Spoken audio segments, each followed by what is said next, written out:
pourquoi on se réunit à cette échelle-là, en une seule phrase qui est à l'origine finalement de notre pensée, c'est-à-dire penser globalement, agir localement. Il y a eu un tournant, un moment clé où on a décidé qu'il fallait faire un pas vers le politique. Et ce moment clé, ça a été le moment où on a décidé de se structurer à l'échelle mondiale, planétaire, de se structurer politiquement la famille écologiste.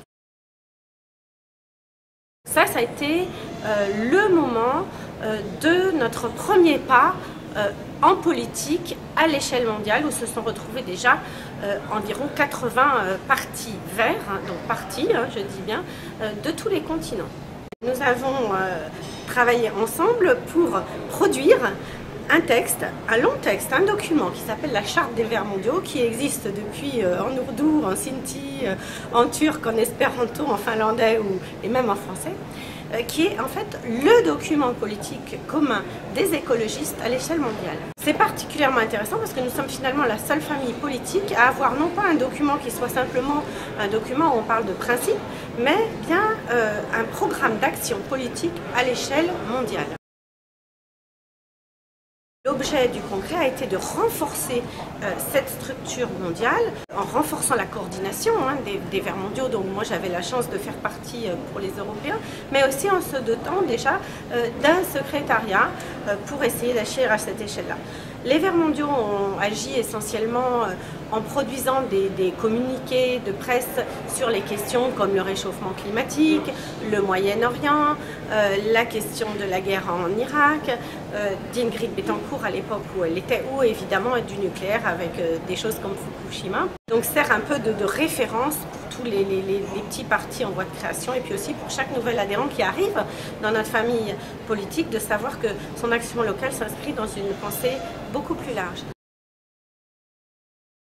L'Afrique, évidemment, j'allais dire, c'est le continent essentiel pour les écologistes. Vous vous souvenez du verre d'eau de René Dumont. Nous avons eu une femme, prix Nobel de la paix, Wangari Maathai.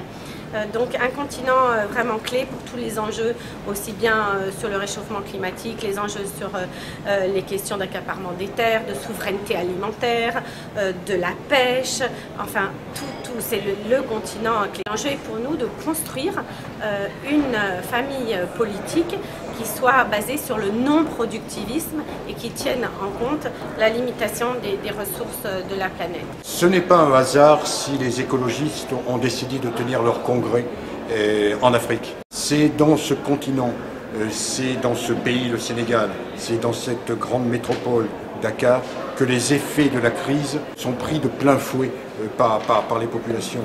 Les crises écologiques s'y multiplient et s'y aggravent. Crise alimentaire, crise climatique, crise énergétique, crise de la biodiversité, crise des ressources, etc., etc. Le quotidien de ces populations est accablé. C'est bien pour ça que l'écologie est pour ces populations-là la seule issue raisonnable pour sortir de ce chantage et de cette pression de la survie. L'écologie n'est pas, contrairement à ce que certains commentateurs peuvent dire, une affaire de bobos, une affaire de beau quartier.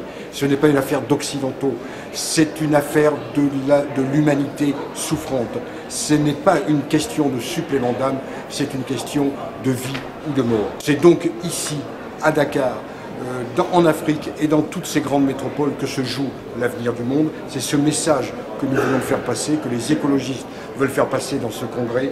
La mutation écologique sera universelle ou elle ne sera pas.